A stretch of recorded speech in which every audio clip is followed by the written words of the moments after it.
the topic of mine, that asking a question to myself, and just you can take this as a testimony of mine, that who am I, a Pharisee or a child of God? और आज का जो हमारा शीर्षक है वह मुझसे भी और हम सभी से भी एक प्रश्न करता है, और यह मेरे जीवन की गवाही भी है कि मैं कौन हूँ, मैं एक फरीसी हूँ या परमेश्वर की संतान हूँ। This thing came to me when this question, when I asked my own self, who am I, a Pharisee or a child of God? Because all the things, the behavior, the attitude, the saying and doings were mostly all that what the Pharisees used to do. और यह बात मैं अपने आप से यह प्रश्न कर रहा था, और तब मेरे पास यह बात पहुंची कि मैं कौन हूँ, मैं एक फरीसी हूँ या मैं परमेश्वर की संतान हूँ, क्योंकि जो कुछ हमारा स्वभाव और हमारा बर्ताव और व्यवहार औरों के प्रति होता है, यह सब कुछ एक फरीसी के स्वभाव को दर्शाता है। So if I am a child of God, so it means I do only the work of God itself. और यदि मैं परमेश्वर की संतान हूँ तो मैं केवल वही काम करूंगा जो परमेश्वर के हैं। Because as the word says, I can't serve two masters. I can't serve Satan and God. क्योंकि वचन कहता है कि मैं दो स्वामियों की सेवा नहीं कर सकता, मैं परमेश्वर और शैतान दोनों की सेवा नहीं कर सकता। But after this question, it has helped me quite a lot, and the God Spirit helps me to whatever, to remove all the works of the Pharisees that's inside me. लेकिन परमेश्वर ने मुझे इस रीति से बात किया कि जो कुछ काम जो फरीसी के एक स्वभाव को दर्शाता है, जो मेरे अंदर है, उन सभी बातों से मैं अपने आप को दूर कर लूं कि वो सभी बातें मुझसे दूर हो जाएं। So, church, let us open our hearts to the Lord, and let the light of our Lord come into our hearts. Wherever the darkness is there, the darkest place in us, of that makes the work of a Pharisee inside us, may be removed by the word of God. तो आइए भाई और बहनों, कलीसिया हम मिलकर परमेश्वर के वचन के सम्मुख में आते हैं, और इस प्रार्थना के साथ में कि हमारे अंदर जो भी अंधकार है, जो फरीसी के स्वभाव को हमारे अंदर बनाता है और लाता है, उन सारी बातों को हम अपने से परमेश्वर के वचन के द्वारा दूर होने पाए। So let us ask this question today, church, that who am I, a Pharisee or a child of God? तो आइए कलीसिया आज हम अपने आप से यह प्रश्न करें और पूछें कि मैं कौन हूँ, क्या मैं एक फरीसी हूँ या परमेश्वर की संतान। So who am I, a Pharisee or a child of God? तो मैं कौन हूँ, क्या मैं एक फरीसी हूँ या मैं परमेश्वर की संतान हूँ।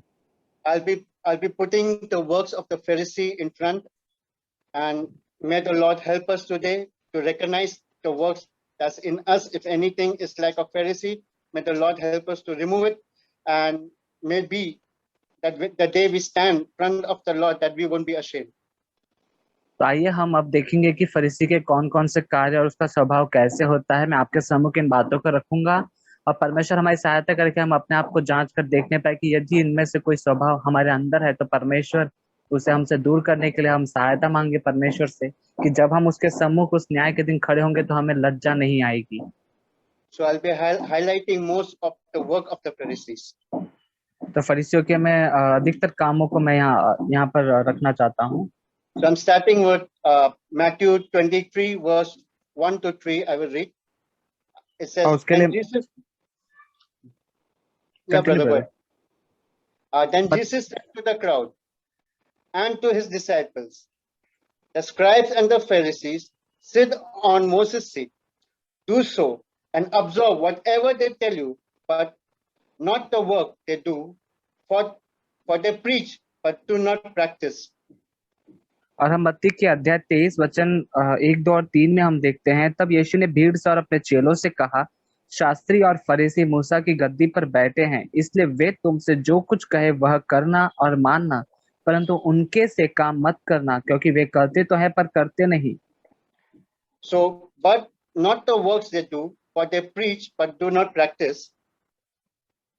और यहाँ पर लिखा है कि उनके से काम न करना, क्योंकि वे कहते तो है पर करते नहीं।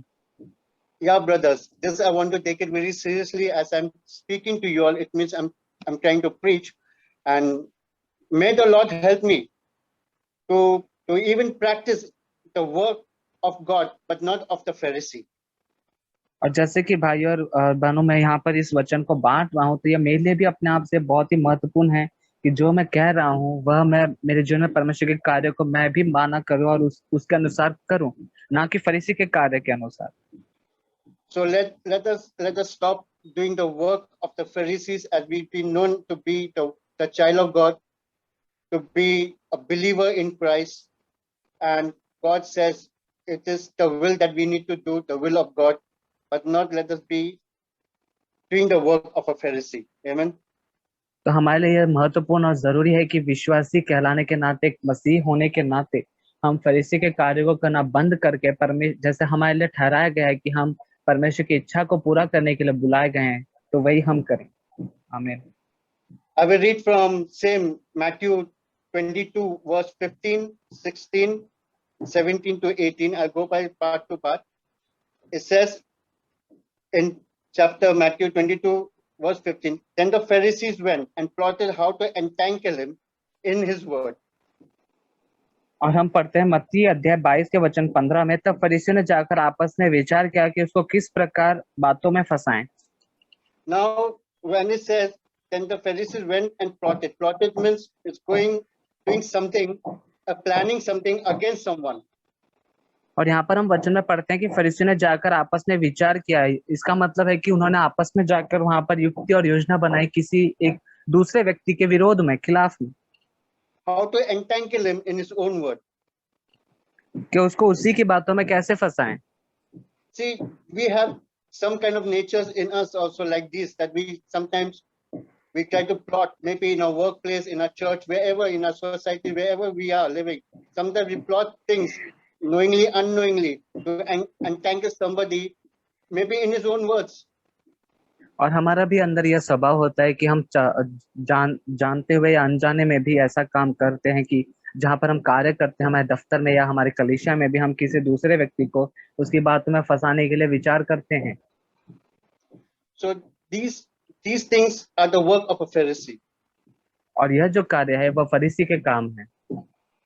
I'll continue from verse 16. And they sent the disciples to him along with Herod, saying, Teacher, we know that you are true and teach the way of God truthfully, and you do not care about anyone's opinion, for you are not swayed by appearance. 17. Tell us then what you think it is lawful to pay taxes to Caesar or not. 18. But Jesus, aware of the malice, said, Why put me to test, you hypocrites?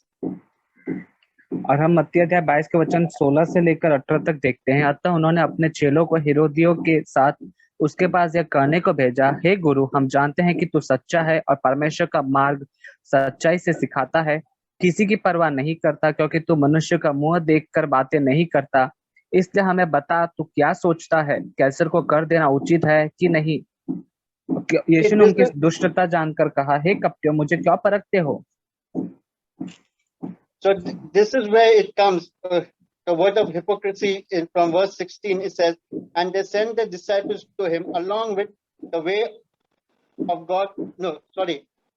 And they sent the disciples to him along with the Herods, saying, Teacher, we know that you are true and teaches the way of God truthfully, and you do not care about anyone's opinion. But for you are not swayed by appearance. Now these words, if they knew God was true and truthfully, then why they need to plot and plan against him? और यहाँ पर हम इन वचन में पढ़ते हैं कि उन्होंने अपने चेलों को हेरोदियों के साथ उसके पास कहने भेजा कि तू सच्चा है, परमेश्वर का मार्ग सच्चाई से सिखाता है, किसी की परवाह नहीं करता।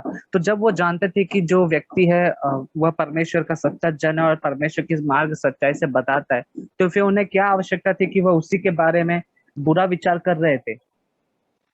So even in our life, when we know somebody is truthful, but we still go against him, planning something against him. So what does it make us then? और यह भी हमारे जीवन में होता है कि जब हम जानते हैं कि कोई व्यक्ति सच्चा है और परमेश्वर का जन है, तब भी हम उसके विरोध में जाकर उसके विरोध में विचार करते हैं और युक्तियां बनाते हैं, तब उसका क्या अर्थ होता है? That's why the answer that Jesus gives is in the verse 18. But Jesus, aware of the malice, said, why put me to test, you hypocrites? और हम 18वें वचन में देखते हैं कि यीशु मसीह इस प्रकार के स्वभाव के व्यक्ति को क्या उत्तर देते हैं। यीशु ने उनकी दुष्टता जानकर कहा, हे कपटियों, मुझे क्यों परखते हो? Malice is a very strong word. और यहाँ पर हम पढ़ते हैं कि उनकी दुष्टता जानकर, दुष्टता यह बहुत ही भारी बोझ का शब्द है। Malice means is something that is rotten. और यह ऐसा है कि जो पूरी तरह से बिगड़ चुका है, अशुद्धता से भरा हुआ है। Malice is a thing that has unforgiveness, has bitterness, has the worst thing that we can do for somebody. और दुष्टता इसका अर्थ यह होता है कि हमारे अंदर औरों के प्रति कड़वाहट की भावना भरी होती है, हम औरों को क्षमा नहीं करते।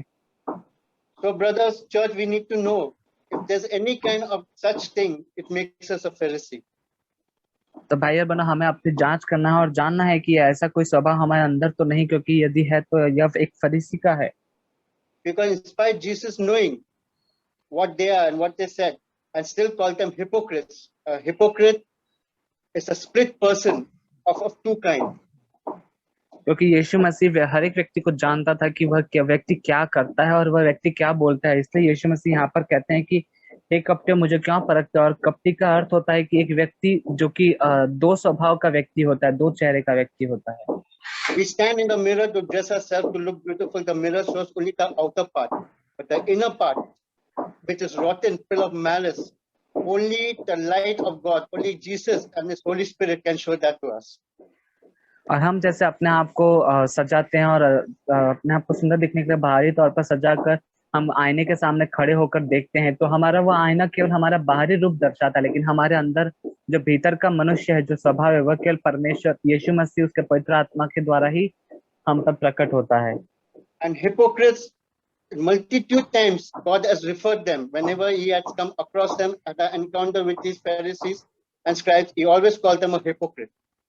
और हम देखते हैं कि कपटी हो, हे कपटी हो, यह शब्द बाइबल में नई भाषा में हम देखते हैं कई बार इसका जिक्र किया गया है, दोहराया गया है, क्योंकि यीशु मसीह जब फरीसी और शास्त्रियों के साथ में सामना करते, उनके साथ बातचीत होती है, वो इसी शब्द का उनके प्रति इस्तेमाल करते। All because of the malice they had. और उन सारी बातों के लिए जो दुष्टता उनके अंदर भरी थी और वो करते थे, इसी कारण उन्हें यह शब्द कहा गया। I want to continue from same chapter Matthew, from chapter 27, verse 11 to 12. और हम मत्ती के अध्याय 27 वचन 11 और 12 में देखते हैं। Now Jesus stood before the governor, and the governor asked him, "Are you the king of the Jews?" Jesus said, "You have said so." In 12. But when he was accused by the chief priests and the elders, he gave no answer. मत्ती 27 का 11 और 12। जब यीशु हाकिम के सामने खड़ा था तो हाकिम ने उससे पूछा, क्या तू यहूदियों का राजा है? यीशु ने उससे कहा, तू आप ही कह रहा है। जब प्रधान याजक और पुरनिये उस पर दोष लगा रहे थे तो उसने कुछ उत्तर नहीं दिया। So it says in 12, but when he was accused, और हम पढ़ते हैं वचन 12 में कि जब उस पर दोष लगा रहे थे। accused means it's a work of a Pharisee that sometimes we do it in our life. और यहाँ पर हम यहाँ पर पढ़ते हैं कि दोष लगा रहे थे फरीसी मिलकर, और यह एक फरीसी का स्वभाव होता है कि कई बार हम भी चाहते हुए न चाहते हुए भी दोष लगाते हैं। I have this habit of accusing everyone in many ways. और मेरे अंदर भी ऐसा एक स्वभाव है कि मैं अलग अलग रीतियों से किसी भी प्रकार से मैं औरों पर भी दोष लगाऊं। So it's anything that's inside us. If we have this habit of accusing anyone, wherever we are, maybe in our workplace, in our churches, in our society, whoever we meet, but we have this thing that's inside us that has the spirit of accusing, it means it's a work of a Pharisee. और हम चाहे जहां पर भी हो, हमारी परिस्थितियां कैसी भी हो, चाहे हम हमारे दफ्तर में हो या हम कलीसिया में हो या हमारे समाज में, हम कहीं पर भी हो, लेकिन यदि हम किसी व्यक्ति पर दोष लगाने का कार्य कर रहे हैं तो वह एक फरीसी के स्वभाव को दर्शाता है। I want to continue from the same chapter 27 from verse 17 to 18. So when they gathered, Pilate said to them, whom do you want me to release for you? Barabbas or Jesus, who is called Christ? 18. For he knew that it was out of their envy that they had delivered him. और हम मत्ती के 27वें अध्याय के 17 और 18 वचन में पढ़ते हैं, अतः जब वे इकट्ठा हुए तो पिलातुस ने उनसे कहा, तुम किसको चाहते हो कि मैं तुम्हारे लिए छोड़ दूं, बरअब्बा को या यीशु को जो मसीह कहलाता है? क्योंकि वह जानता था कि उन्होंने उसे दाह से पकड़वाया है। As it says, so when they had gathered, और यहाँ पर हम पढ़ते हैं कि जब वे इकट्ठा हुए, gathering, groupism is a form of a groupism. और इकट्ठा होना एक छोटे से अपने आप में एक छोटा समूह बनाने जैसा है। Is this that we gather together against somebody? और इसका अर्थ यह है कि क्या हम किसी व्यक्ति के विरोध में कोई विचार करके आपस में इकट्ठा होकर एक समूह बनाते हैं? Because if we are doing so, surely we are doing the work of a Pharisee. यदि हम भी इस प्रकार का कोई काम कर रहे हैं तो हम एक फरीसी का कार्य कर रहे हैं। Because as it says in the verse 18, for he knew that it was out of envy that had delivered him. क्योंकि हम उसका 18वें वचन में पढ़ते हैं कि वह जानता था कि उन्होंने उसे दाह से पकड़वाया है। Envy is a part of malice also. और दुष्टता के बारे में जो हम पढ़ रहे थे, दाह जो है वह एक प्रकार की दुष्टता ही है। Because envy is the seed of all problems. क्योंकि दाह जो है वह हर प्रकार की बुराई का जड़ है। Because of this, Jesus used to call them hypocrites. और यही कारण था कि इसी के कारण यीशु मसीह ने उन्हें कपटी कहा। So I want to continue from same Matthew chapter 27 from verse 20 to 21. It says, now the chief priests and the elders persuaded the crowd to ask for Barabbas and destroy Jesus. The governor again said to them, which of the two do you want me to release for you? And they said, Barabbas. और हम उसी मत्ती के 27 अध्याय के 20 और 21वें वचन में पढ़ते हैं, प्रधान याजकों और पुरनियों ने लोगों को उभारा कि वे बरअब्बा को मांग ले और यीशु का नाश कराए। हाकिम ने उनसे पूछा, इन दोनों में से किसको चाहते हो कि मैं तुम्हारे लिए छोड़ दूं? उन्होंने कहा, बरअब्बा को। So now the chief priests and the elders persuaded the crowd. और यहाँ पर हम पढ़ते हैं कि प्रधान याजक और जो पुरनिय थे उन्होंने लोगों को उभारा। Persuade, I don't know what to say about it, but it's a word that sometimes it can even kill us also. मैं नहीं जानता इस शब्द के विषय में मैं आपसे और क्या बताऊं, लेकिन यह एक ऐसी बात है लोगों को उभारना जो हमारे अपने जीवन को नाश कर सकती है। Because persuading can bring lot of destructions. क्योंकि जो उभारना है वह बहुत से विनाश को लेकर आता है। It can even kill. यहाँ तक कि यह हत्या भी कर सकता है, मार भी सकता है। And this only comes by envy. और यह दाह करने के द्वारा ही आता है। So if we are persecuting anyone in any ways, this is a work of a Pharisee. और यदि हम किसी व्यक्ति के विरोध में किसी व्यक्ति को यदि हम उभारते हैं तो यह एक फरीसी का कार्य है। As it says in verse 21, the governor asked them, which of the two do you want me to release for you? He said, Barabbas.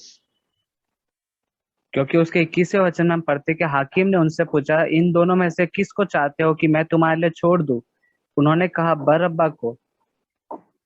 I made mistakes in my life where I've chosen the wrong person. और मैंने भी यह गलती की है मेरे जीवन में, एक गलत व्यक्ति का चुनाव करके। And choosing a wrong person can really destroy. एक गलत व्यक्ति का चुनाव हम जब करते हैं तो वह हमारा विनाश कर सकता है। In spite of me knowing that the person is right, the other person is right, but still going and choosing the other person who is wrong.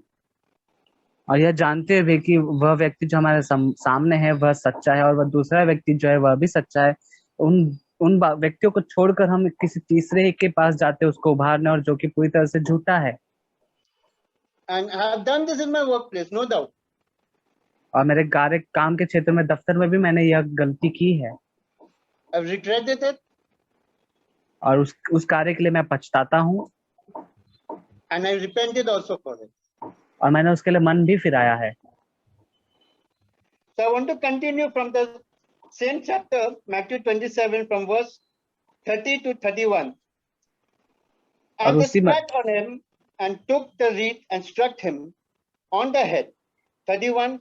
And when they had mocked him, they stripped him out of the robe and put his own clothes on and led him away to crucify him. और मत्ती 27 का 30 और 31, और उस पर थूका और वही सरकंडा लेकर उसके सिर पर मारने लगे। जब वे उसका ठट्ठा कर चुके तो वह बागा उस पर से उतार कर फिर उसी के कपड़े उसे पहनाए और क्रूस पर चढ़ाने ले चले। Now in 30, as it says, and they spat on him and took the reed and struck him on the head. और हम 30वें वचन में पढ़ते हैं कि उस पर थूके और वही सरकंडा लेकर उसके सिर पर मारने लगे। Spit and struck. थूकना और सरकंडा लेकर उसके सिर पर मारना It's another part of envy that has malice. और यह एक डाह का दूसरा प्रकार है जो दुष्टता से भरा हुआ है। Maybe we might not spit physically on somebody or struck somebody physically, but our words can do it. हो सकता है कि हम शारीरिक रूप से किसी दूसरे व्यक्ति पर थूके ना हो या हमने सरकंडा लेकर उसके सिर पर नहीं मारा हो, लेकिन हमारे शब्दों के द्वारा हम यह काम दूसरे के साथ में कर सकते हैं। The words that's not good may be like a spit that we are doing, like we are spitting on someone. और हमारे जो शब्द जो हम कहते हैं, हो सकता है वो शब्द अच्छे ना हो, और जब हम वो कहते हैं तो यह उसी के समान है जैसे हम किसी पर थूक रहे हैं। The words that we use against somebody, which is not right, is like hitting somebody, striking somebody. और वह शब्द जो कि अच्छा और सही शब्द नहीं था, हम यदि वह किसी व्यक्ति से बोलते हैं तो वह ऐसे ही है जैसे हम सरकंडा लेकर उसको मारते हैं। These are the work of a Pharisee. और ये फरीसी के काम है। In 31 it says, and when they had mocked him, they stripped him of the robe and put his own clothes on him and led him away to be crucified. और उस 31वें वचन में हम देखते हैं, जब वे उसका ठट्ठा कर चुके तो वह बागा उस पर से उतार कर फिर उसी के कपड़े उसे पहनाए और क्रूस पर चढ़ाने के लिए ले चले। Mocking and stripping. और यहाँ पर हम वचन में पढ़ते हैं कि उस ठट्ठा कर चुके और फिर उस पर से बागा उतार लिए। Sometimes we do it knowingly, unknowingly, where we mock people, we try to make fun of people. Maybe the people, see, no one has a guts to do it in front of anyone, but he always has a guts to do it behind that, because that's a part of a hypocrisy. Doing things behind a person, trying to mock him, trying to make a fun of him, that shows it's a part of a work of a Pharisee, and that's a hypocrisy also. और हम भी हमारे जीवन में जानते हुए अनजाने में भी किसी व्यक्ति के साथ यह काम कर सकते हैं। और एक कपटी का एक स्वभाव होता है कि वह किसी के सामने, चेहरे पे सामने कुछ नहीं करता, परंतु उसके पीठ के पीछे इन कामों को करता है, क्योंकि उसमें इतनी हिम्मत नहीं होती, इसलिए वह उसके पीठ पीछे उसका ठट्ठा करता है, उसका मजाक उड़ाता है, और वह उसी के समान जैसे उसके कपड़े उतारने के समान। Here comes your split personality, because in front of him you're trying to be very good, showing that you're very good, very friendly, but behind his back, what are you doing? What are we doing? What I'm doing? It's only that we are making fun of him, we are mocking him. This is nothing but hypocrisy. और हम उस व्यक्ति के चेहरे पर सामने हम अच्छे स्वभाव को दर्शाते हैं कि हम उससे प्यार करते हैं, हम उनके मित्र के समान है, परंतु हम उसके पीठ के पीछे हम उसकी बुराई करके उसका ठट्ठा करते हैं। यह एक कपट का स्वभाव को दर्शाता है। That's why Jesus multitude times God has said this word hypocrisy against them. इसलिए यीशु मसीह ने कई बार कपटी कहकर इस शब्द का इस्तेमाल करते हुए उनके विषय में बातें की हैं।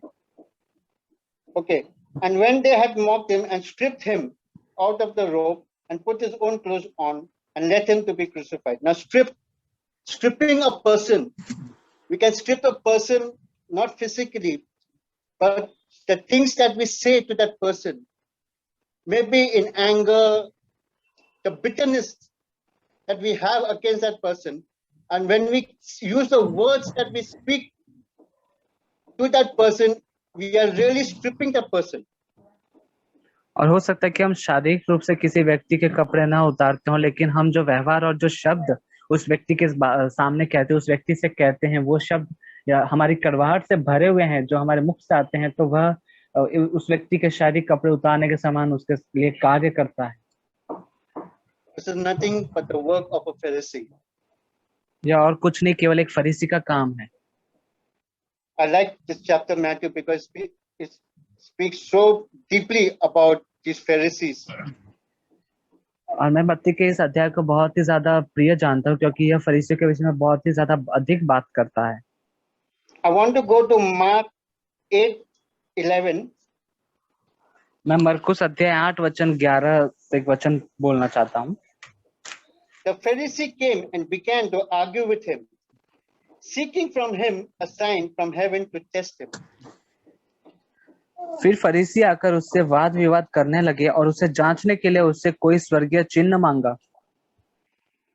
He says, began to argue with him. This argument nature we all have in our life.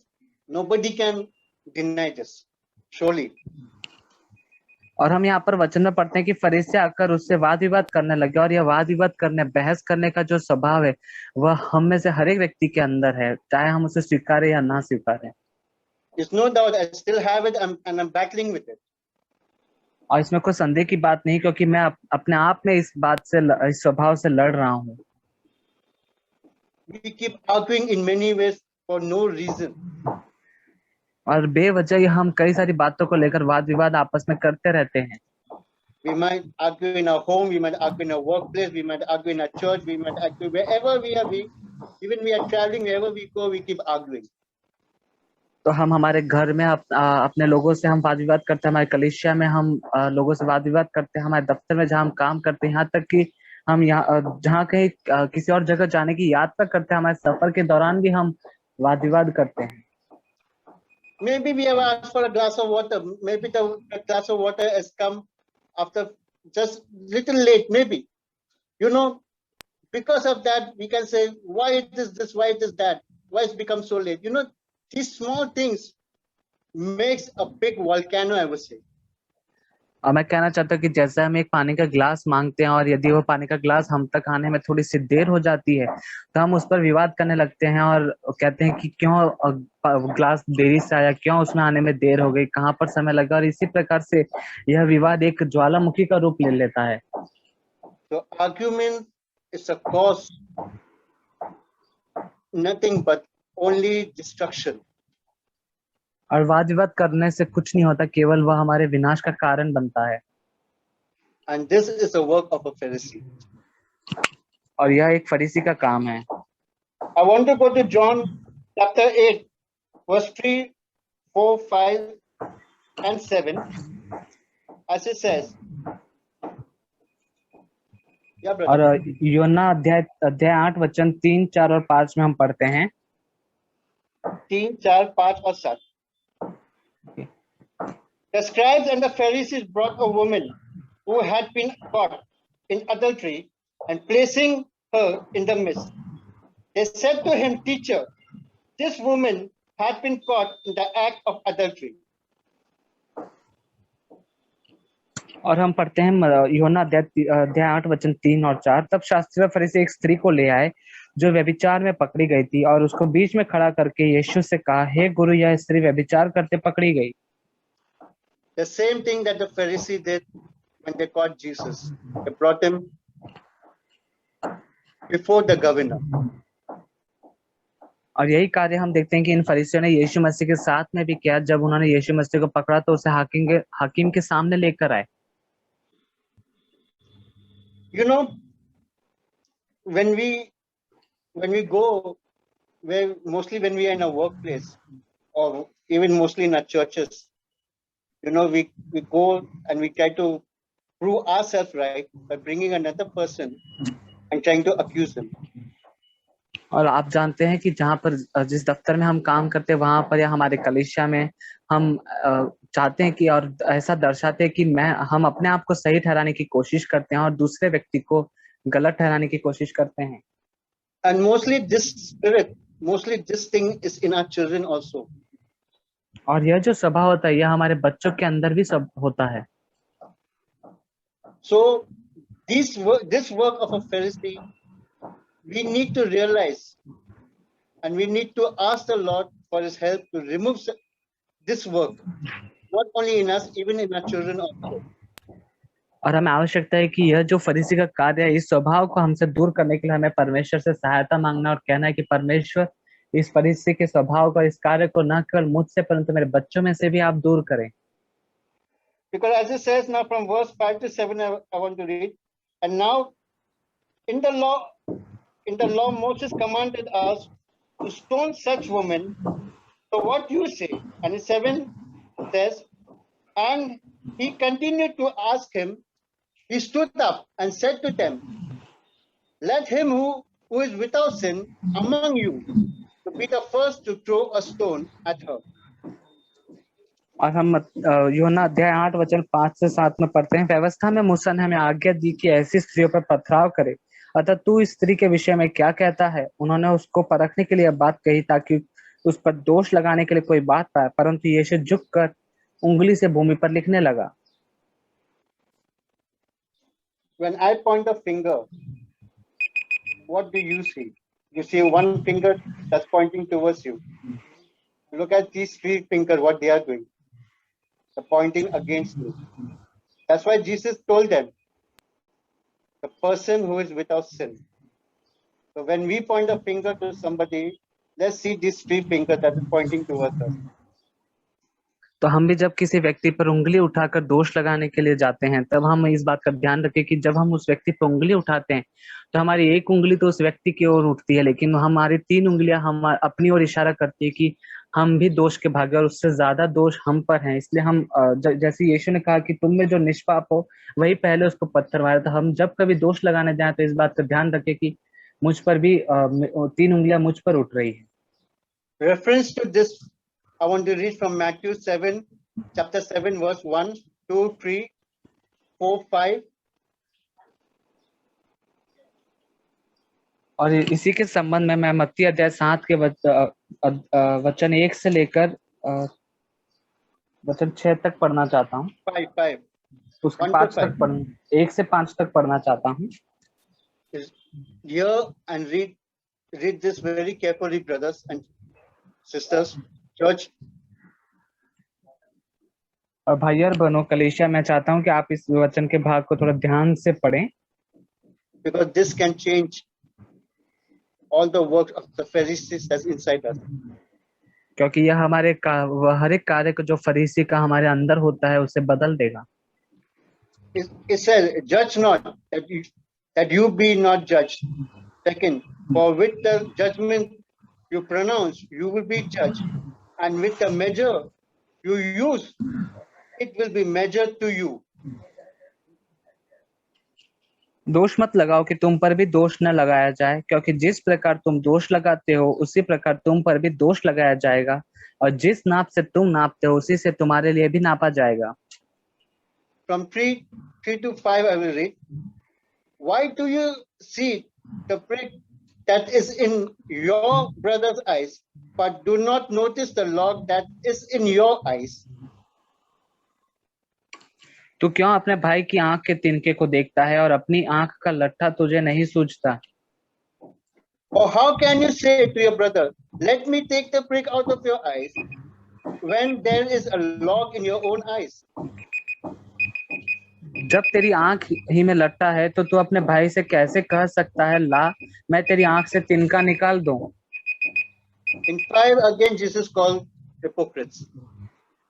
और यहाँ पर हम फिर से देखते हैं कि यीशु मसीह कहते हैं, हे कपटी, You hypocrite, first take the log out of your own eyes, and you will see clearly to take the prick out of your brother's eyes.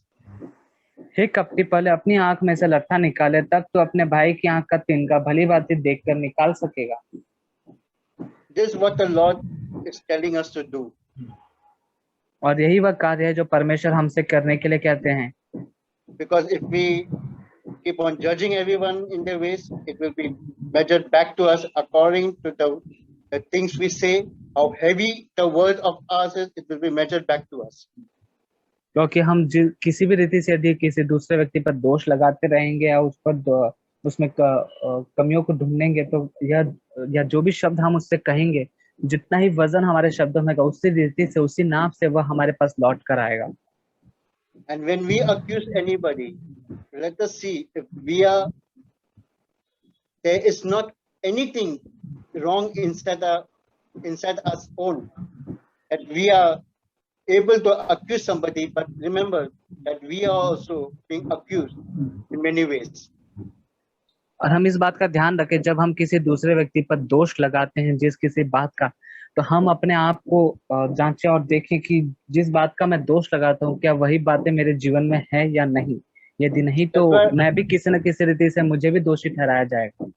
That's why I showed you the example of the finger. When I'm pointing to one, these three are pointing back to me. इसलिए मैंने आपको यह उंगली उठाने का उदाहरण दिया है कि जब हम किसी व्यक्ति पर उंगली उठाते हैं तो एक उंगली तो उस व्यक्ति पर उठती है, लेकिन बाकी की जो 3 उंगलियां है वह हमारी ओर इशारा करती है। I want to continue from Luke 11 verse 39, from 39 to 41. और हम लूका अध्याय 11 में देखते हैं। And the Lord said to him, now you Pharisees, cleanse the outer of the cup and the dish, but inside you are full of greed and wickedness. Brother, which verse? Luke 11 verse 39. और हम लूका अध्याय 11 के वचन 39 में हम पढ़ते हैं। And the Lord said to him, now you Pharisees, clean the outer side of the cup and of the dish, but inside of you are full of greed and wickedness. प्रभु ने उससे कहा, एक फरीसियों, तुम कटोरे और थाली को ऊपर ऊपर से तो मांजते हो, परंतु तुम्हारे भीतर अंधेर और दुष्टता भरी है। That's why I said when we stand in front of the mirror, we groom ourselves very nicely to look good from outside, but the inside being of us, only the Holy Spirit, only Jesus can reveal this to us. और जैसे कि मैंने आपसे कहा कि हम जब आईने के सामने अपने आप को खड़े होकर तैयार करते हैं और सजाते हैं तो हमारा बाहरी रूप अच्छा दिखता है, तो हमारे भीतर जो कुछ भी है वह कर परमेश्वर का पवित्र आत्मा ही हमें बता सकता है। Greed and wickedness is something, is a part of malice. और यहाँ पर हम पढ़ते हैं कि अंदर से भीतर से, तुम्हारे भीतर से अंधेर और दुष्टता भरी है। What kind of greed we have? Maybe we don't have financial greed for anything, but there's some kind of greed that we have inside us. We need to ask the Lord if what that greed is, remove it from us right now. और हम नहीं जानते कि वह अंधेर क्या है हमारे हृदय में, लेकिन हम परमेश्वर से कह सकते हैं कि प्रभु मेरी सहायता कर और वह अंधेरापन, वह अंधेर मेरे हृदय से, मेरे जीवन से दूर हो। Wickedness, if anything that we say wickedly, what we do wickedly, you know, these all things are the work of a Pharisee. और जो कुछ भी हम कहते हैं या सोचते हैं या किसी व्यक्ति के बारे में कहते हैं, वह सारी दुष्टता को दर्शाता है, जो कि फरीसी का स्वभाव है। And in verse 41 it says, but give us arm to those things that are within, and behold, everything is clean for you. और 41वां वचन, परंतु हाँ, भीतर वाली वस्तु को दान कर दो तो देखो सब कुछ तुम्हारे लिए शुद्ध हो जाएगा।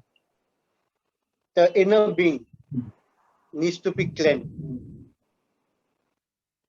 हमारा भीतर का जो मनुष्य है उसे साफ और शुद्ध होने की आवश्यकता है। Our hearts, our mind, हमारा जो हृदय है, हमारा जो मन है, needs to be clean. उसकी आवश्यकता है कि वह शुद्ध किया जाए।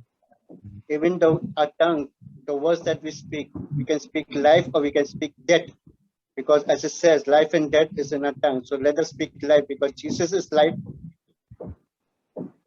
और आइए हम जो शब्द कहते हैं उसमें जीवन भी है हमारे शब्दों में, और उसमें मृत्यु भी है। जैसे वचन कहता है कि शब्द मृत्यु और जीवन तुम्हारे शब्दों में मैंने दिए, तो हम जीवन की बातें करें, जीवन दें। So I want to go the same chapter from chapter 20, 45, 46 and 47. Brother, which verse? Luke chapter, same chapter, brother. Luke 20, chapter 20, verse 45 to 47. We will read. और हम लूका अध्याय 20 वचन 45 और 46 में हम पढ़ते हैं। As it says, and in the hearing of all the people, he said to his disciples, 46, beware of the scribes who like to walk around with long robe and love greetings in the marketplaces and the best seats in the synagogue and the places of honor at the feast. 47, woe to woe, wisdom houses, and for a pretense make long prayers, they will receive a great condemnation. हम लूका अध्याय 20 वचन 45-46 में देखते हैं, जब सब लोग सुन रहे थे तो उसने अपने चेलों से कहा, शास्त्रियों से चौकस रहो, जिनके लंबे लंबे वस्त्र पहने हुए फिरना अच्छा लगता, जिन्हें बाजार में नमस्कार, आराधनालय में मुख्य आसन, भोज में मुख्य स्थान प्रिय लगते हैं। Walking with long robes. I'm not against, because we all want to look good from outside, no doubt.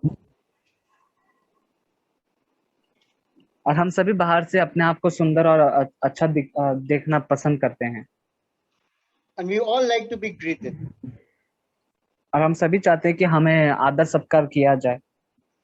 But if this thing makes us a symbol of a Pharisee, then that's going to destroy us.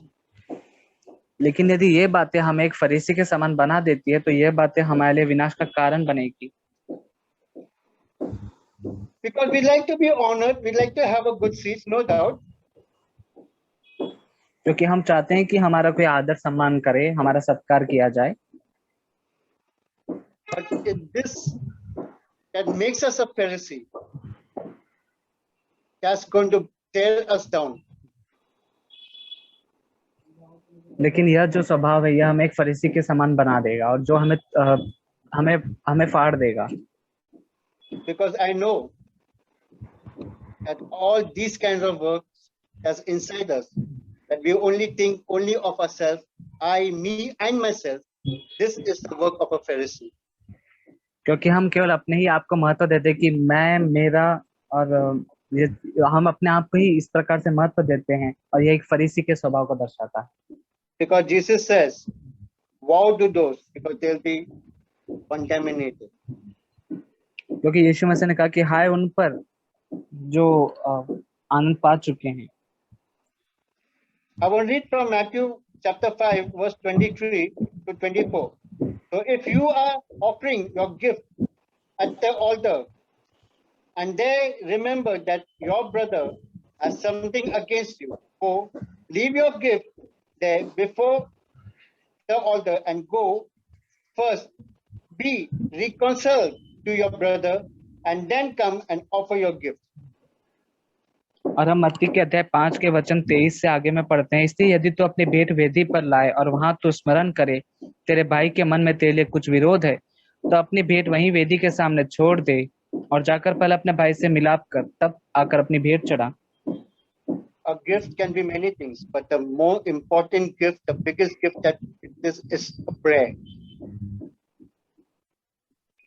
और हम इस प्रकार से विरोध कर सकते हैं, लेकिन हम इसके साथ में एक प्रार्थना का दान भी हम दे सकते हैं। The biggest gift is prayer. और सबसे जो बड़ा दान है वह प्रार्थना का दान है। But God says, go and first reconcile with your brother. और यहाँ पर वचन कहता है कि जाकर पहले अपने भाई के साथ में मेल मिलाप कर ले। Go become one with your brother. कि जाकर अपने भाई के साथ में एक हो जाए। Forgiveness and mercy. कि उसको क्षमा करें। In Timothy chapter 2 verse 15. दूसरा तीमुथियुस अध्याय 2 वचन 15, अपने आप को परमेश्वर का ग्रहण योग्य और ऐसा काम करने वाला ठहराने का यत्न कर जो लज्जित न होने पाए और जो सत्य के वचन को ठीक रीति से काम में लाता हो। As it says, do your best to present yourself to God as an approved, a worker who has no need to be ashamed, rightly handling the word of truth. और ये हम वचन में पढ़ते हैं कि अपने आप को परमेश्वर का ग्रहण योग्य और ऐसा काम करने वाला ठहराने का प्रयत्न कर जो लज्जित ना होने पाए, जो सत्य के वचन को ठीक रीति से काम में लाता हो।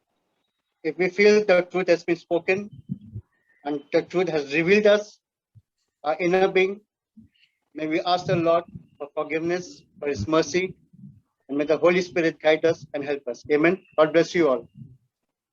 और यदि परमेश्वर हमसे उसके वचन के द्वारा बात किया है या हमें उजाला मिला है, तो हम इन बातों को परमेश्वर के सम्मुख लेकर जाएं, परमेश्वर की पवित्र आत्मा की सहायता मांगे। परमेश्वर आप सभी का आशीष करें। आमीन। Yeah, praise God. We heard a very good word from Brother Cyril. परमेश्वर की स्तुति हो। आज हमने बहुत ही अनुग्रह से भरा हुआ वचन सुना। Thank God for the work that God is doing in his life and his family. मैं परमेश्वर की स्तुति करता हूँ कि परमेश्वर उनके दिल में और उनके परिवार के दिलों में भी कार्य कर रहे हैं। So the topic or the topic about Pharisee is of very much interest to me. ये जो फरीसियों के विषय में बात है, ये मेरे लिए भी बहुत दिलचस्पी रखती है। Because I want to be free from the Phariseeism. क्योंकि मैं फरीसी होने से मुक्त होना चाहता हूँ। So yeah. So but some of the things that he said was quite new and revealing. और कुछ ऐसी बातें उन्होंने बांटा वो जो मेरे लिए एक नई बात थी। So I want to dwell on those things only right now. मैं सिर्फ उन्हीं बातों पर जोर डालना चाहता हूँ। So he said something like those who accuse others, accusing others is whenever we accuse others, we must realize it's a pharisaical sort of way. जब भी हम किसी पर दोष लगाते हैं तो वो एक फरीसी का लक्षण है। So we tend to accuse, no, in our routine life, we tend to accuse somebody. Then we must realize that it's a Pharisaic type. तो जब भी हम दूसरों पर दोष लगाते हैं तो हमें पहचान लेना चाहिए कि ये जो है एक फरीसी का लक्षण है। The other thing that he said was about gathering together for a wrong cause. और एक दूसरी बात जो उन्होंने बताई कि हम इकट्ठा होते हैं एक गलत बात के लिए। To gather together, like how we are meeting together for a meeting is a very good thing, but to gather together, maybe 2 or 3, and speak about somebody else is a very Pharisaical like attitude. जैसे आज हम सब इकट्ठा हुए हैं, ये तो बहुत अच्छी बात है, लेकिन जब हम 2 या 3 लोग इकट्ठा होते हैं और किसी पर दोष लगाते हैं तो वो एक बहुत ही गलत बात है। And we heard about they were spitting. Of course, it was the soldiers who were spitting, but the spitting and our spitting may not be physical spitting, as he said. It can be, words of which just sounds like, you spit at people. Spitting is something which you despise somebody and you speak. So that is a Pharisaical way. तो हमने सुना कि जो सिपाही थे वो यीशु मसीह पर थूक रहे थे, तो वैसे ही हम अपने थूकते तो नहीं होंगे, लेकिन हम अपने वचनों से, जो शब्दों से दूसरों को नीचा दिखाते हैं, ये एक थूकने के जैसा हो जाता है। Then with our words we may not slap somebody or hit somebody, but with our words we can really strike somebody and they may be really hurt.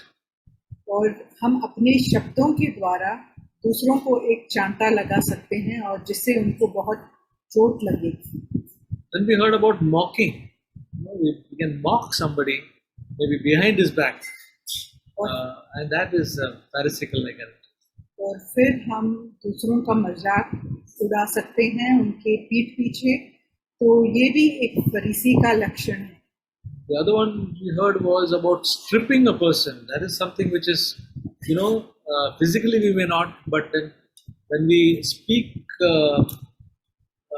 and accuse and condemn people, it is basically like stripping, and that was what Jesus faced when he was before Pilate. और जैसे यहाँ लिखा है कि किसी का कपड़ा उतार देना वो हम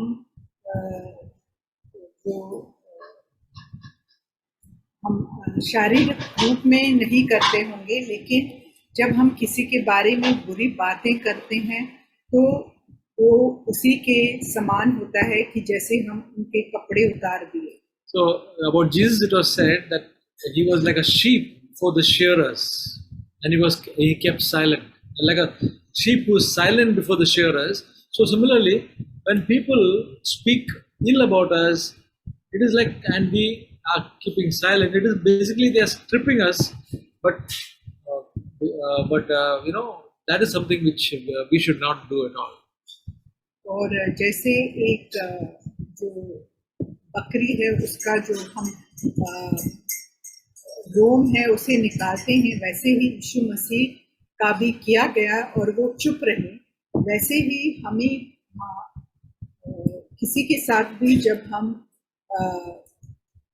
उन्हें नीचा दिखाते हैं तो हम उन्हें उनका जो कपड़ा है उसे हम निकाल देने के समान हो जाता है। So it was a very nice word which you really need to take heart, and he also said about a split personality.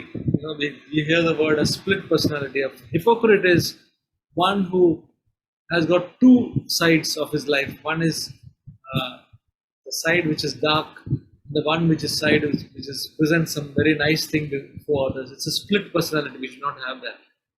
और फिर हमने उनसे ये भी सुना कि एक ही व्यक्ति में दो प्रकार के स्वभाव होते हैं। तो वो एक तरफ वो अंधकार से भरा हुआ है और दूसरी तरफ वो चलता है। तो ऐसे हमारा स्वभाव नहीं होना चाहिए, दो तरह का होना चाहिए हमारा। So may God help us to be free from the Pharisaical, the traits of the Pharisee. तो प्रभु यीशु ही हमें मदद करे कि हम ऐसे स्वभाव से मुक्ति पाए।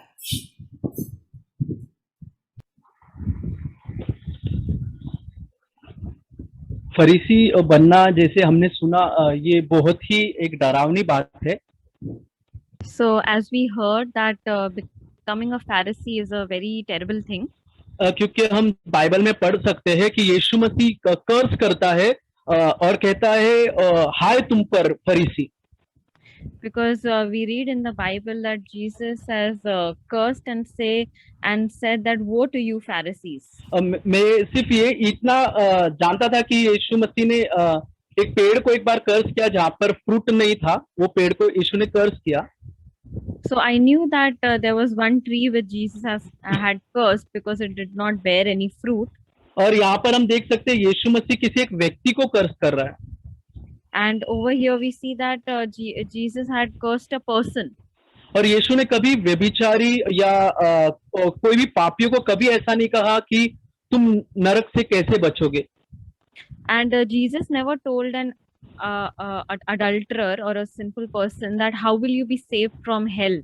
लेकिन मत्ती अध्याय 23 में यीशु मसीह फरीसियों से कहता है कि तुमको नरक के आग से कौन बचा सकता है। But in Matthew chapter 23, Jesus tells to the Pharisees that who will save you from the fire of hell. तुम नरक के दंड से कैसे बचोगे, वहां क्वेश्चन मार्क डाला है। How will you escape the punishment of hell? तो ये बहुत ही and there's a question mark at the end of it. तो ये बहुत ही भयानक बात है अगर हम ऐसा एक जीवन जी रहे हैं हर दिन के अपने जीवन में। So it is a very terrible thing if we are living such a life हम सबके अंदर कुछ ना कुछ फरीसीपन पहले था और हमारे अंदर ये स्वभाव पहले से ही था। There was something or the other of a characteristic of Pharisee in us from before. लेकिन जब हमें ज्योति मिलती है यहाँ पर हम देख सकते हैं कि फरीसी में क्या फर्क है कि वो लोग सत्य को नहीं अपनाते हैं। And then we have received the light, but with the Pharisees there was something that they would not accept the truth. वचन ऐसा कहता है कि वो लोग अपने थाली को ऊपर से धोते हैं और अंदर उनके बुराई भरा रहता है, अंधेरा भरा रहता है और असंयम भरा होता है। And as the verse says that they clean their cups from the outside, but inside is still filthy. तो ये बहुत जरूरी है कि हम खुद को जांचें कि हमारा जीवन कैसा है। And that's why it is very important that we examine ourselves how our lives are. यीशु ने कहा जो तुम्हारे अंदर है वो तुम्हारे मुंह पे आएगा। Jesus said that whatever is inside of you will come forth through your mouth.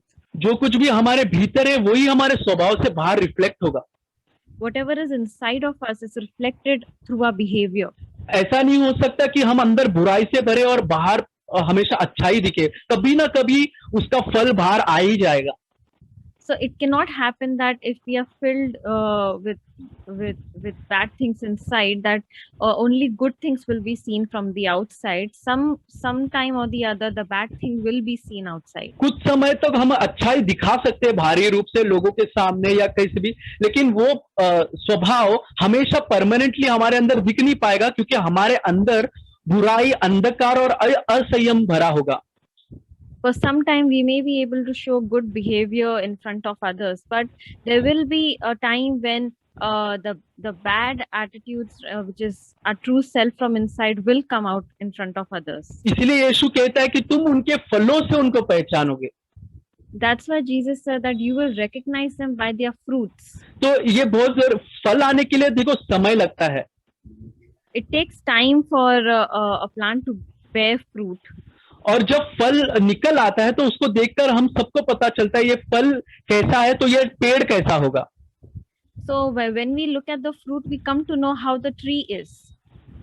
और तो हम खुद को, यीशु ने कहा कि शरीर के काम को देख सकते हैं और आत्मा का फल को भी देख सकते हैं। So that's why Jesus said that we can see the work of the flesh and the work of the spirit. Galati अध्याय 5 में हम देख सकते हैं वहां शरीर के काम है और आत्मा का भी काम है। In Galatians 5, we see we read about the fruit of the flesh and of the spirit.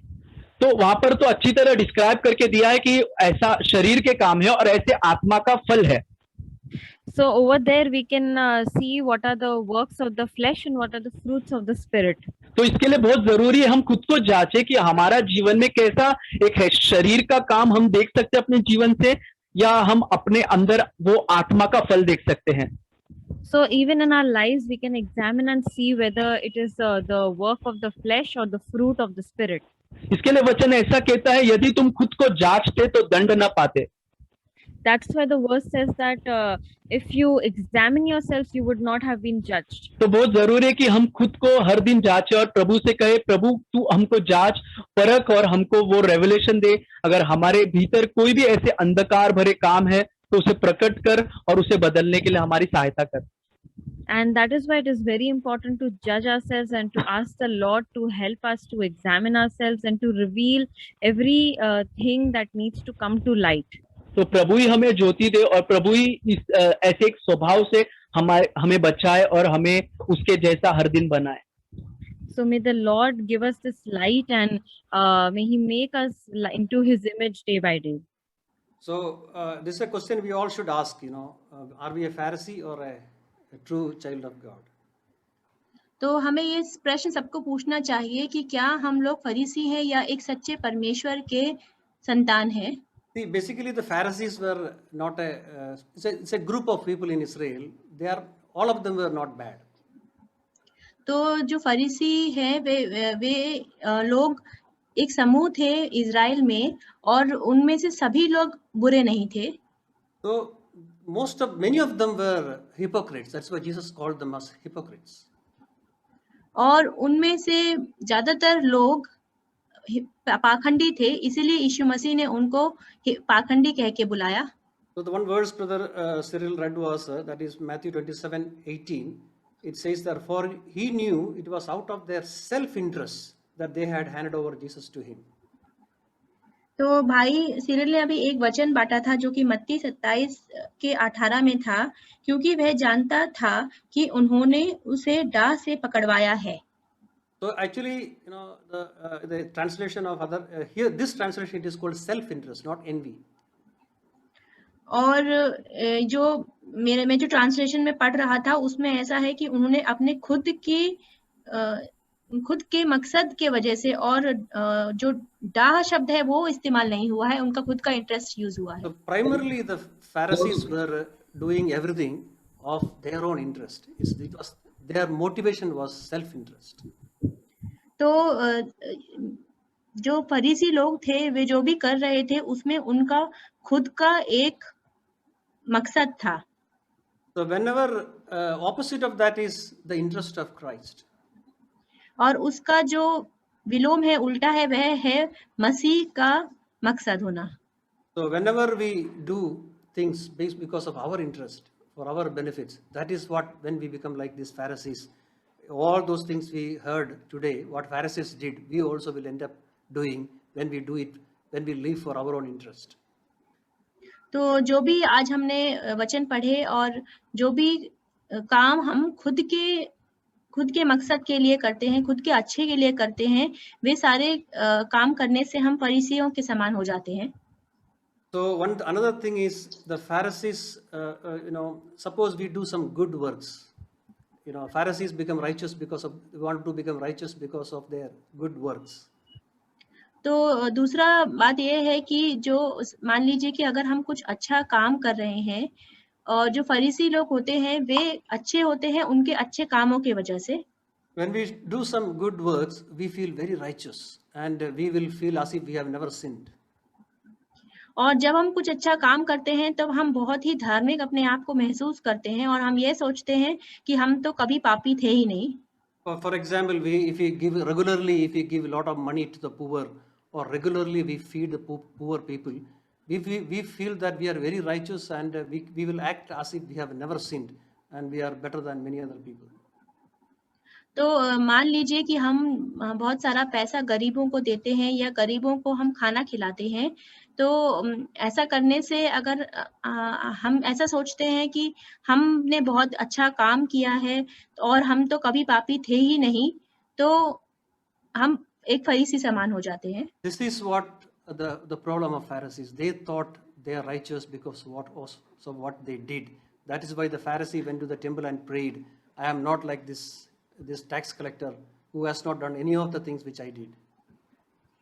तो यही समस्या है फरीसियों के साथ, क्योंकि वे सोचते हैं कि उनका अच्छा काम करने की वजह से वे धर्मी ठहरते हैं, और इसीलिए जो हम वचन में पढ़ते हैं कि जो एक फरीसी होता है वे मंदिर में जाकर एक चुंगी लेने वाले की तरफ उंगली करके बोलता है कि परमेश्वर आपका धन्यवाद कि मैं इस चुंगी लेने वाले के समान नहीं हूँ। The fact is, none of these things can make us righteous, because we do all these things are because of our self-interest. What we do for Christ, what Christ is doing in our life is only that can make us righteous. और सत्य बात यह है कि इन से हम धर्मी नहीं ठहरते, क्योंकि ये सारा जो काम हम करते हैं ये हम खुद के मकसद के लिए करते हैं, और परंतु जो भी काम हम मसीह के लिए करते हैं या मसीह हमारे अंदर करते हैं, हम उन कामों से धर्मी ठहरते हैं। So God may help us to understand, move from a self-interest person to a Christ interest person. तो परमेश्वर हमारी मदद करे कि हम एक खुद में दिलचस्पी रखना या खुद के लिए अच्छा करने वाले व्यक्ति से एक मसीह के लिए अच्छा करने वाले व्यक्ति बने। That Pharisees are seated in the seat of Moses. तो हमने शुरुआत में सुना कि जो फरीसी होते हैं वे मूसा की जो कुर्सी है उसके ऊपर विराजमान रहते हैं। Jesus said that whatever they say, you keep those things, but do not do what they do. यीशु मसीह ने कहा कि जो भी वे कहते हैं, फरीसी कहते हैं, वे करो, वो बातों को करो, परंतु वो काम मत करो जो फरीसी करते हैं। There were two trees in the Garden of Eden, tree of knowledge of good and evil and tree of life. तो दो पेड़ थे आदन के बगीचे में। एक पेड़ था जो जिसमें अच्छे और बुरे का ज्ञान था, और दूसरा जो पेड़ था वह था जीवन का वृक्ष। It is possible that I can, when I hear messages in the meeting or day-to-day life, or when I read Bible, instead of sitting at the tree, sitting under the tree of life, I can sit under the tree of knowledge of good and evil. तो ऐसा संभव है मेरे दिन प्रतिदिन के जीवन में कि जब मैं संदेशों को सुनता हूँ और बाइबल के संदेशों को सुन रहा हूँ, तो मैं उस वृक्ष के नीचे बैठा रहूं जो अच्छे और बुरे का ज्ञान वाला वृक्ष है, बजाय कि उस वृक्ष के जिसमें मुझे जो जीवन का वृक्ष है। I can increase in my knowledge, but the most important thing is, what about life? तो मैं मेरे ज्ञान में आगे बढ़ सकता हूँ, परंतु जो चीज मायने रखती है वह हमारा जीवन है। Around the tree of life there was the turning sword, which is a picture of the cross that has to fall on me every day. और उस जीवन के वृक्ष के अगल बगल एक तलवार थी, और जो तलवार हमेशा आगे पीछे होती रहती थी, और वह तलवार दिखाती है हमारे दिन प्रतिदिन के मरने की क्रिया को। If truly the cross falls on me, I'll become like a small child. अगर सच्चे अर्थों में वह जो क्रूस है, अगर वह मेरे ऊपर गिरेगा, तो मैं एक सच्चा परमेश्वर का संतान बनूंगा। Nay, I'll become like a small baby. Okay. तो मैं, अगर वह क्रूस मेरे ऊपर गिरेगा, तो मैं एक छोटे बच्चे के समान बन जाऊंगा। Then I'll get revelation from God. और फिर मुझे परमेश्वर से प्रकाशन मिलेगा। Otherwise, under the tree of around the tree of knowledge of good and evil, there was no cross. परंतु जो वृक्ष है, जो ज्ञान अच्छे और बुरे का ज्ञान का जो वृक्ष है, उसके अगल बगल कोई क्रूस नहीं है। And that tree makes me proud, and I can think I'm better than others. और वह जो वृक्ष है वह मुझे और घमंडी बनाता है, और मैं सोचता हूँ कि मैं दूसरों से अच्छा हूँ। I can be proud of my knowledge. और मैं मेरे ज्ञान के ऊपर घमंड कर सकता हूँ। And as the Pharisees did, I can also crucify Jesus in my daily life. और जैसे कि फरीसियों ने कहा, मैं भी मेरे दिन प्रतिदिन के जीवन में यीशु मसीह को क्रूस पर चढ़ा सकता हूँ। The only way to save myself is to compare myself with Jesus and not with others. और एक ही रास्ता है जिससे मैं खुद को बचा सकता हूँ, वह है कि मैं अपने आप को यीशु मसीह के साथ तुलना करूं, ना कि दूसरों के साथ। I want that to be true in my life, to compare myself with Jesus. और मैं चाहता हूँ कि यह बात मेरे जीवन में सच्ची ठहरे कि मैं अपने आप को यीशु मसीह के साथ तुलना करूं। The very important message today. और हम देखते हैं कि जीसस सबसे ज्यादा जो डांटा है वो फरीसी लोगों को डांटा है। And we've seen that it's the Pharisees whom Jesus has accused the most. और मैं मेरे लास्ट वीक में मेरे मन में एक क्वेश्चन आया था, मुझे बहुत ही एनकरेज लगा। तो जॉन 3:16 में, and last week I was very encouraged by a verse which is from John chapter 3 verse 16. लिखा है कि परमेश्वर ने जगत से ऐसा प्रेम रखा कि उसने अपना एक लौता पुत्र दे दिया, ताकि जो उस पर विश्वास करे वो नाश न परंतु जीवन पाए। So the verse says, for God so loved the world that he gave his only begotten son, that whoever believes in him shall not perish but have eternal life. और 17 वचन इस तरह से कहता है, परमेश्वर ने अपने पुत्र को जगत में इसलिए नहीं भेजा जगत पर दंड की आज्ञा दे, परंतु इसलिए जगत के द्वारा उद्धार पाए। And the 17th verse says, "For God did not send the Son into the world to judge the world, but that the world might be saved through him."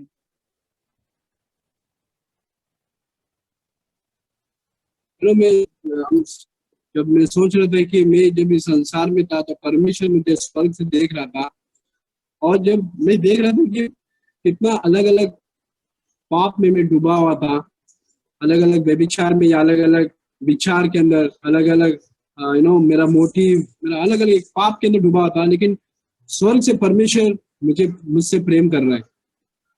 And I was thinking that when I did not know the Lord, and my heavenly Father was looking down upon me. He was watching over me, and he was looking at me when I was fully in my sin.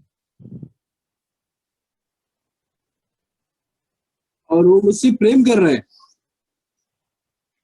And he was still loving me. और मैं देखता हूँ कि परमेश्वर condemn नहीं कर रहे हैं, बट हमको वो लव कर रहे हैं हमको. And that God is not condemning us, but he is loving us. मैं उसी तरह देखता हूँ कि परमेश्वर इतना सारा देने के बाद भी कंडेम नहीं कर, लव कर रहे हैं. तो ये मेरे लिए एग्जाम्पल है कि हम एक दूसरे को लव कर सके. And when I think about this, that God does not condemn me but love me, so it is an example for all of us that we do not condemn one another but love one another. ये बहुत important है ये चीज. And I feel this is very important. और एक चीज मैं बोलना चाहता हूँ कि हमने जो कुछ भी अभी सुना सिरिल से, हो सकता है हमारे अंदर फैरिसी जैसा कुछ चीज रहेगा या बहुत सारा चीज रहेगा. And whatever we heard from Brother Cyril share, there may be some things within us which are like a Pharisee. मैं बताना चाहता हूँ परमेश्वर तुमको कंडेम नहीं करना चाहता है, बट तुम अगर रिपेंट करोगे, लॉर्ड आई एम सॉरी मैं ये ऐसा लाइफ में जी रहा हूँ, तो परमेश्वर हमको माफ करेगा और हमको लव करेगा. So I want to tell you that God does not condemn you, but if you repent, then God is ready to forgive you. मैं खुद का कुछ बोलना चाहता हूँ कि मेरा जीवन भी इसी तरह था, लेकिन मैं देखता हूँ कि परमेश्वर ने मेरा लाइफ को चेंज किया. So when I look into my life, I feel that even I was like this, but God changed me. मैं देखता हूँ कि परमेश्वर के सामने जब मैं रिपेंट किया, मेरे जीवन को परमेश्वर ने चेंज किया. So when I looked that when I repented, God changed my life. Condemn नहीं किया मुझे. Sorry, brother. दोष नहीं लगाया उसने. And that God did not condemn me, but he forgave me. ये गुड न्यूज़ है मेरे प्रिय भाइयों. So this is the good news, brothers and sisters. Brother. Okay. Yeah, first of all, I praise the Lord for an important message that we heard today. सबसे पहले मैं परमेश्वर का धन्यवाद करता हूँ महत्वपूर्ण संदेश जो आज हमने सुना है. So let's now spare some time in reminding ourselves on the significance of breaking of bread before we partake in it. और जैसे कि हम प्रभु भोज की सेवा में आगे की ओर बढ़ते हैं, उसके पहले हम परमेश्वर के वचन की ओर आते हैं कि इसका क्या महत्व है परमेश्वर के वचन में. It's challenging for me to speak on this, although we have heard many times.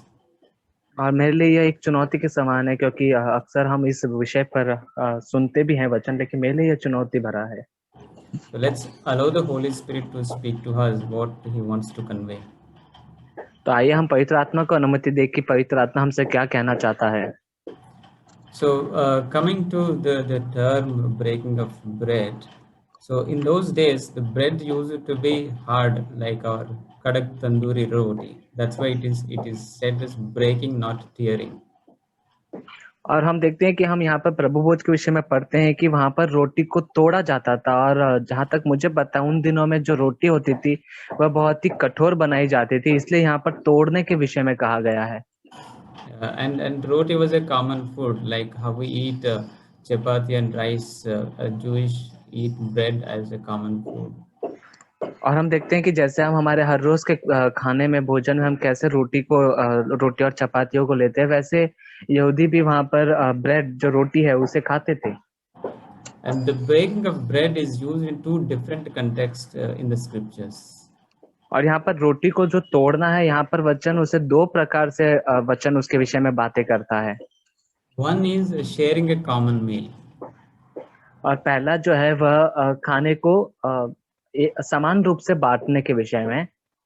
So we read in the scriptures in Acts chapter 2, verse from 42 to 46. और हम प्रेरितों के कार्य उसका दूसरा अध्याय उसका 42 से लेकर 46 तक में हम पढ़ते हैं। So now the believers in those days, in the early church, they sold all their possessions and brought everything to the apostles, and they shared everything in common.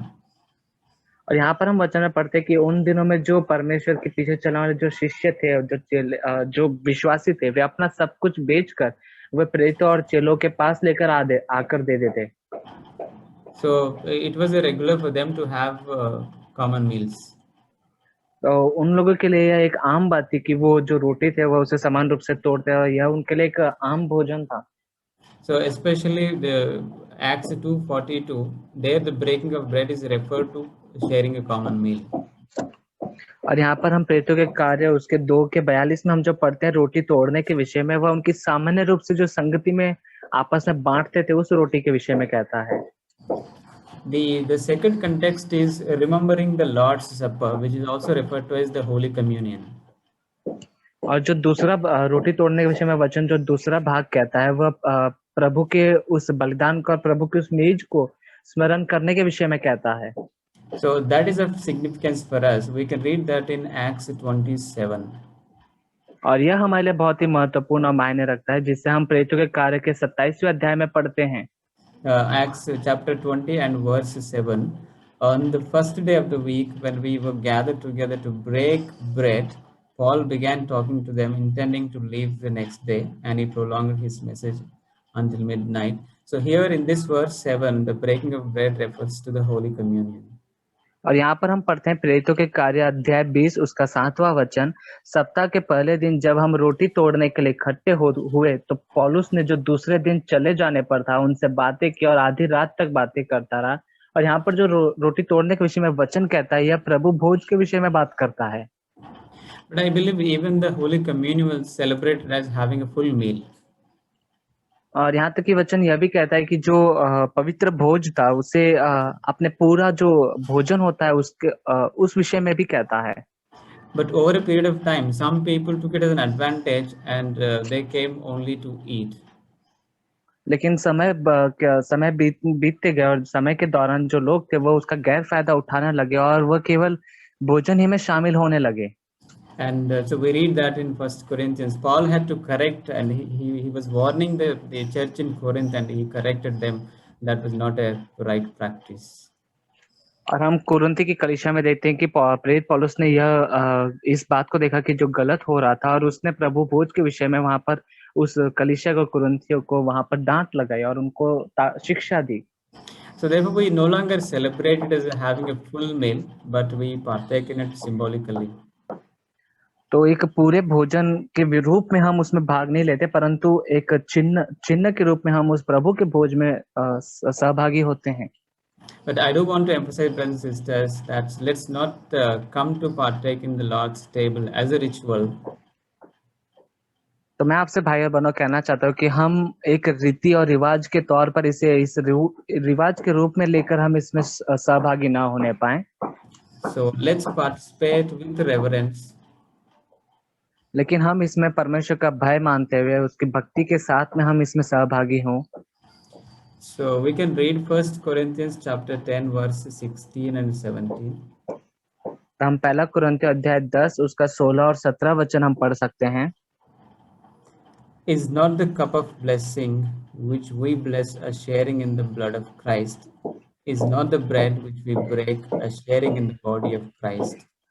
Since there is one bread, we who are many are one body, for we all partake of the one bread. पहला कुरिन्थी 10 का 16-17, वह धन्यवाद का कटोरा जिस पर हम धन्यवाद करते हैं, क्या मसीह के लहू की सहभागिता नहीं? वह रोटी जिसे हम तोड़ते हैं, क्या वह मसीह की देह की सहभागिता नहीं? इसलिए कि एक ही रोटी है, तो हम भी जो बहुत है एक देह है, क्योंकि हम सब उसी एक रोटी में भागी होते हैं। So partaking in the Lord's table is a very significant thing where we proclaim the Lord's death and we also proclaim that we are part of his body. और जो प्रभु के भोज में हम जो सहभागी होते हैं, यह हमारे लिए बहुत ही ज्यादा महत्वपूर्ण चिन्ह के रूप में है कि हम इस भोज में हम यीशु मसीह की मृत्यु को भी दर्शाते हैं, साथ में हम उसके शरीर का जो शरीर के भाग बनते हैं, उसका शरीर में एक होते हैं, उस बात को भी दर्शाते हैं। And Paul explained that in the next chapter. Let's look at 1 Corinthians chapter 11 verse 24. और उसके अगले अध्याय में हम पहला कुरिन्थी अध्याय 11 के उसके वचन 24 में हम प्रेरित पौलुस ऐसा बताते हैं। So I believe this is the clearest explanation because in verse 23 Paul says, "For I received from the Lord that which I also delivered to you." और हम यहाँ पर जो वचन में प्रभु के भोज के विषय में पढ़ते हैं, साफ रीति से वचन कहता है, क्योंकि वचन 23 में प्रेरित पौलुस कहते हैं, यह बात मुझे प्रभु से पहुंची और मैंने तुम्हें भी पहुंचा दी। So verse 24, and when he had given thanks, he broke it and said, "This is my body, which is for you. Do this in remembrance of me." और उसका 24वां वचन, धन्यवाद करके उसे रोटी तोड़ी और कहा, यह मेरी देह है जो तुम्हारे लिए है, मेरे स्मरण के लिए यही किया करो। Here the bread symbolizes the body of Christ, which was offered as a sacrifice for you and me, brothers and sisters. और भाइयों बहनों, यहाँ पर जो रोटी का रोटी के विषय में बात करता है, वह यीशु मसीह की देह को दर्शाता है, जो हमारे लिए और आपके लिए तोड़ा गया। So it symbolizes two things. One is how Jesus suffered physically, how his flesh was torn, like breaking the bread. और यहाँ पर हम दो बातों को देखते हैं कि पहली बात कि किस प्रकार यीशु मसीह का जैसे शरीर क्रूस पर तोड़ा गया, वह इस बात को दर्शाता है जैसे हम रोटी को तोड़ते हैं। Because here Jesus was replacing the sacrificial lamb. क्योंकि जो बलि जो वध किया जाने वाला मेमना था, उसमें यीशु मसीह उसकी जगह पर लेते हैं। So the other one is in spiritual context.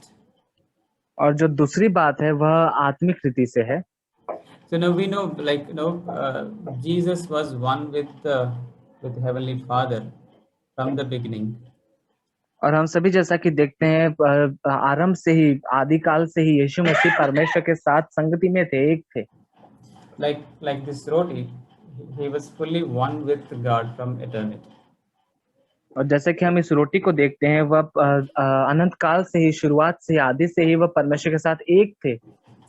But for you and me, his fellowship was broken on the cross. लेकिन आपके और मेरे लिए उनकी संगति क्रूस पर तोड़ी गई। So this is the most important thing that we need to remember. तो यह बहुत ही महत्वपूर्ण बात है जिसे हम सभी को स्मरण रखना, याद रखने की आवश्यकता है। His fellowship, his eternal fellowship with Father was broken for us. कि यीशु मसीह की परमेश्वर के साथ जो अनंत काल की, अनंत समय की जो संगति थी, वह आपके और मेरे खातिर तोड़ी गई। Let's look at verse 25. In the same way, he took the cup also after supper, saying, "This cup is the new covenant in my blood. Do this as often as you drink it in remembrance of me." और उसके 25वें वचन में हम देखते हैं, इसी रीति से उसने बियारी के पीछे कटोरा भी लिया और कहा, यह कटोरा मेरे लहू में नई वाचा है, जब कभी पियो तो मेरे स्मरण के लिए यही किया करो। So the drink represents the blood of Christ, which was shed for us. और यहाँ पर जो कटोरा दर्शाता है दाख का, वह उस लहू को दर्शाता है जो यीशु मसीह ने आपका मेरे लिए बहाया। So in the old covenant, we know the blood of sacrificial lamb was sprinkled on the person by the priest. और हम जैसे पुरानी वाचा में पढ़ते हैं और देखते हैं कि जब कभी वो वध किया जाता था, मेमना बलि का पशु, तो उसका जो लहू होता था, खून, उससे उस व्यक्ति जिसने पाप किया उसके ऊपर छिड़काव किया जाता। But in the new covenant, Jesus says, this is the new covenant. So we drink it, symbolizing the internal purification. लेकिन यहाँ पर हम वचन में पढ़ते हैं कि यीशु मसीह ने कहा है कि यह जो है वो मेरे लहू में नई वाचा है, तो हम इसे पीते हैं और यह हमें अंदर से शुद्ध करता है। And we know the blood is also life, right? For us human beings, our life contains in our blood. और यह जो लहू होता है, लहू में हम जैसा कि जानते हैं जीवन होता है, और यह जीवन हम जैसे मनुष्य है, हमारे अंदर लहू में जीवन होता है। So therefore, when we drink it, it will not only cleanse us, but will also give life and strength to us. तो जब हम इस कटोरे को पीते हैं तो यह न केवल हमें हमारे लिए जीवन भी बन जाएगा। So therefore, let's take it serious. We read. Let's also read further verses 27 to 30, the same chapter. और उसी पहला कुरिन्थी के 11वें अध्याय के 27 से लेकर आगे तक 30 वचन तक हम पढ़ते हैं। Before that, let's also look at 26. For as often as you eat this bread and drink the cup, you proclaim the Lord's death until He comes. और उसका 26वां वचन हम देखते हैं, क्योंकि जब कभी तुम यह रोटी खाते और इस कटोरे में से पीते हो, तो प्रभु की मृत्यु को जब तक वह न आए प्रचार करते हो। So therefore, whoever eats the bread or drinks the cup of the Lord in an unworthy manner shall be guilty of the body and the blood of the Lord. और 27वां इसलिए जो कोई अनुचित रीति से प्रभु की रोटी में से खाए या उसके कटोरे में से पिए, वह प्रभु की देह और लहू का अपराधी ठहरेगा। Verse 28, but a man must examine himself, and in so doing he is to eat of the bread and drink of the cup. इसलिए मनुष्य अपने आप को जांच ले और इसी रीति से इस कटोरे रोटी में से खाए और इस कटोरे में से पिए। For he who eats and drinks judgment to himself, if he does not judge the body rightly. क्योंकि जो खाते पीते समय प्रभु की देह को न पहचाने, वह इस खाने और पीने से अपने ऊपर दंड लाता है। For this reason, many among you are weak and sick, and numbers sleep. इसी कारण तुम में बहुत से निर्बल और रोगी हैं और बहुत से सो भी गए हैं। So I think the message is clear. I will not explain these 3 verses, but 3 things I just want to share as a conclude. और जहाँ तक हम वचन में पढ़ते, ये सारी बातें हमें साफ रीति से समझ आ गए, तो मैं इस पर ज्यादा ध्यान नहीं दूंगा, परंतु 3 मुख्य बातें मैं आपसे कहना चाहता हूँ। So by partaking in the breaking of bread, we proclaim 3 things, as I understand. और जहाँ तक मुझे समझ आता है, जब हम इस रोटी तोड़ने में शामिल होते हैं तो हम इसमें सहभागी होते हैं। So 1, we proclaim that the Lord has offered Himself up for us. तो पहली वह बात है जिससे हम प्रकट करते हैं और स्मरण करते हैं कि प्रभु ने अपने आप को हमारे लिए दिया है। The second one, we proclaim that we are part of His body. और हम घोषणा करते हैं कि हम उसकी देह के अंग हैं, हम उसकी देह के भाग हैं। Third, we proclaim that we can have His life in us. और तीसरी बात, हम इस बात की घोषणा करते हैं, प्रचार करते हैं कि उसका जीवन हमारे अंदर हो सकता है। So this is what I wanted to share, brothers and sisters. Let's spend a couple of minutes in examining ourselves thoroughly, and let's partake in it with reverence, with a deep reverence, what the Lord has done for you and me. तो आइए भाई और बहनों, मैं यही बात आपसे वचन की तरह बांटना चाहता था। तो आइए हम कुछ समय लें और परमेश्वर के सम्मुख आकर अपने आप को बहुत ही गंभीरता से और गंभीर रूप से अपने आप को जांचें, और फिर इसके बाद इस मेज में हम शामिल हों।